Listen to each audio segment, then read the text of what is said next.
বাবা হঠাৎ করে ফোন দিয়ে বললো তোমার ছোট ভাইয়ের বিয়া, কিছু টাকা লাগবে। আমি হঠাৎ করে চমকে গেলাম, কি ব্যাপার, আমার ভাইয়ের বিয়া আমার আগে?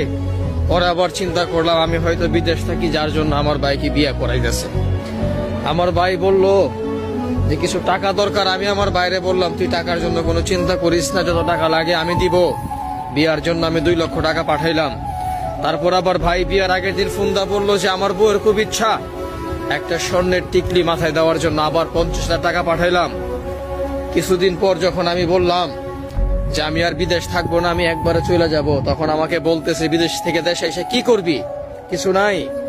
অনেক কষ্ট করে কিছুদিন পর সবকিছু নিয়ে চলে গেলাম দেশে। দেশে যাবার পর সবাই দেখি মনের মধ্যে কষ্ট, আমি আসাতে কারো খুশি নাই। যে বাবা দেশে আসার পর বুকে জড়ায় ধরার কথা, সেই বাবা আমাকে দেখা যেমন মনে হইতেছে রাগ। আমি কিছুই বললাম না। আমার ভাই বলল আমার আইফোন